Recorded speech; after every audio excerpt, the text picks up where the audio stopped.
Assalamualaikum warahmatullahi wabarakatuh. Selamat sore.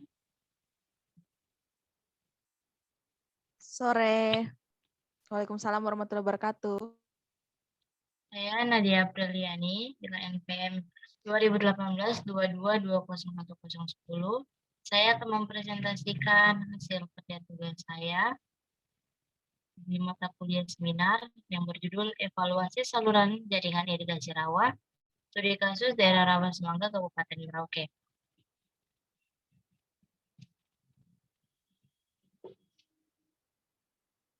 Kita masuk ke bab 1, pendahuluan. Latar belakang penelitian, bangsa Indonesia memiliki potensi lahan pertanian yang ada perlu ditingkatkan lagi hasil produksinya. Penyusutan sangat signifikan akibat pertumbuhan jumlah penduduk yang berdampak pada alih fungsi lahan pertanian menjadi lahan pemukiman dan kegiatan hidup manusia. Hal ini akan mempengaruhi produksi pertanian. Rawa merupakan bagian dari daratan yang relatif datar berada di sepanjang pantai, aliran sungai atau danau, dan terdapat vegetasi berupa tumbuh air mengarah ke daratan plus 100 km, di mana umumnya mendapat pengaruh pasang surut air laut dari sungai sekitarnya. Pada musim hujan, lahan rawa tergenang, tapi pada musim kemarau menjadi kering. Bahkan, ada beberapa lokasi lahan sebagian lahan air tanah menurun mencapai lebih dari zona perakaran tanaman. Kita lanjut ke identifikasi masalah. Penelitian ini bermaksud untuk mengevaluasi jaringan saluran irigasi rawa Semangga, Kabupaten Merauke.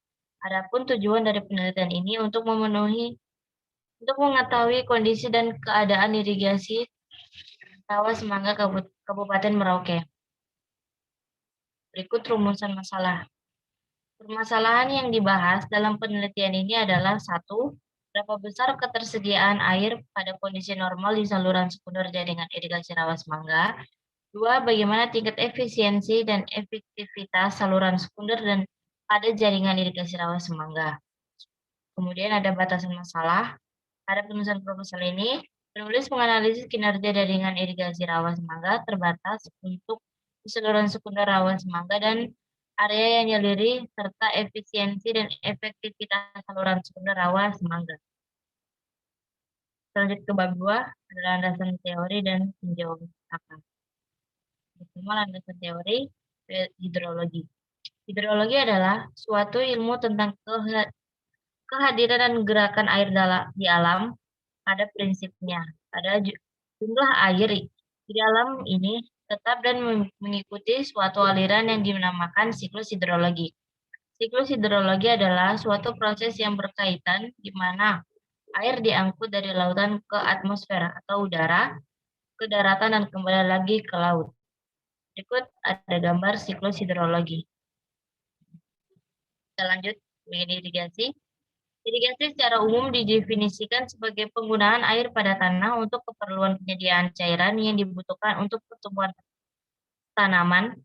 Jaringan irigasi adalah saluran, bangunan utama, dan bangunan perlengkapannya yang merupakan satu kesatuan dan diperlukan untuk mengatur air irigasi mulai dari penyediaan, pengambilan, pembagian, pemberian, penggunaan, dan pembuangan air irigasi. Berikut ketersediaan air irigasi. Untuk mengetahui besarnya ketersediaan air, dapat dilakukan dengan beberapa cara, di antaranya 1. Dengan melakukan pengukuran langsung di lapangan. 2. Menghitung dengan rumus empiris. Untuk kondisi Indonesia, sebaiknya menggunakan metode MOOC seperti yang disarankan oleh Direktorat Jenderal Pengairan dalam Pedoman Studi Proyek-Proyek Pengairan pada PSA 003/1985. Selanjutnya ada kebutuhan air irigasi. Kebutuhan air irigasi dianalisis berdasarkan kebutuhan air untuk tanaman di lahan dan kebutuhan air pada bangunan pengambilan di bendung. Kebutuhan air untuk tanaman dipengaruhi oleh jenis tanaman, keadaan medan medan tanah, sifat tanah, cara pemberian air, pengelolaan tanah, iklim, dan waktu penanaman. Kemudian ada imbangan air. Imbangan air adalah suatu kontrol untuk mengetahui bagaimana kebutuhan air irigasi dapat melayani oleh ketersediaan air yang ada, sehingga diketahui apakah suatu area irigasi mengalami kelebihan air atau surplus, ataukah kekurangan air atau defisit. Untuk mengetahui luas minimum sawah yang dapat diterairi digunakan persamaan berikut. L sama dengan debit andalan probabilitas 80% dibagi debit kebutuhan di intake. Lanjut, ada efektivitas. Tingkat efektivitas saluran irigasi adalah tingkat kemampuan saluran mengalirkan air untuk melayani kebutuhan air pada peta-peta pelayanan. Tingkat efektivitas saluran dipengaruhi oleh perubahan dimensi saluran dan luasan areal pelayanan setelah perencanaan. Tingkat efektivitas saluran dapat diukur dengan persamaan berikut. EFI sama Q rencana kali I per I kapasitas kali I. Berikut ada efisiensi. Efisiensi adalah suatu ukuran yang menyatakan perbandingan antara debit realisasi dan debit rencana. Berdasarkan hal tersebut, maka untuk mencari tingkat efisiensi dapat digunakan rumus sebagai berikut. EFLI sama dengan Q real kali I per Q rencana kali I. Kita lanjut ke bab 3, ada metodologi penelitian. Yang pertama adalah lokasi penelitian berada di Desa Marga Mulia, Kecamatan Semara, Kabupaten Merauke, dengan waktu tempuh 45 menit dari kota Merauke. Yang kedua adalah tahap persiapan. Tahap persiapan yang dimaksud di sini adalah pengumpulan referensi dan literatur yang menjadi landasan teori serta sebagai bahan pembuatan proposal pelaksanaan. Dengan adanya tahap persiapan ini akan memberikan gambaran tentang langkah-langkah yang akan diambil selanjutnya. Kalau di sini ada pengumpulan data, data dibedakan menjadi dua macam, yaitu data primer dan data sekunder. Data primer adalah data yang diperoleh dari hasil pengamatan dan pengukuran secara langsung di lokasi penelitian, sedangkan data sekunder merupakan data yang diperoleh dari instansi-instansi terkait. Dalam penelitian ini digunakan data primer yang diperoleh dari observasi langsung di lapangan, dan data sekunder yang diperoleh dari instansi-instansi berikut.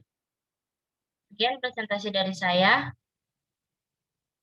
Kurang lebihnya mohon maaf. Untuk teman-teman sekalian, jika ada yang ingin bertanya, saya persilakan.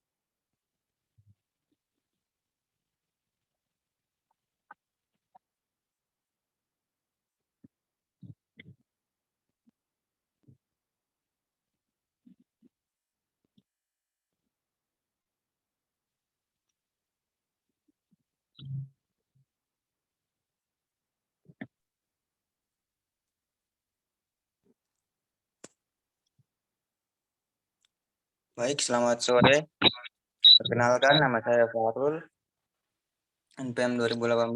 Saya ingin menanyakan tentang penjelasan yang tadi sudah dipresentasikan. Saya ingin bertanya tentang tadi di slide kelima.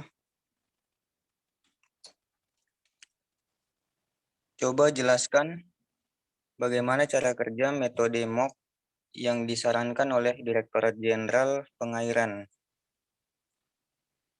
Begitu saja, terima kasih.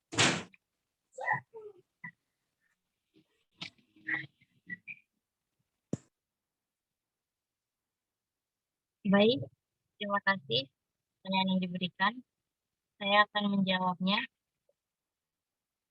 Cara kerja atau prinsip metode FGMOC adalah memperhitungkan volume air yang masuk, keluar, dan yang disimpan dalam tanah.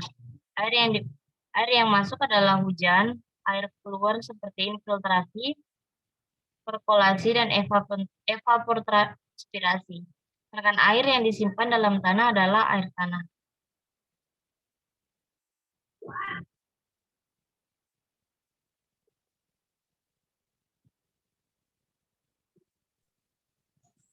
Baik, terima kasih untuk jawabannya.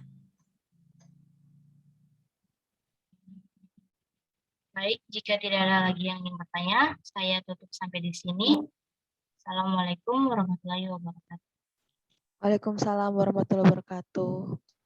Assalamualaikum warahmatullahi wabarakatuh.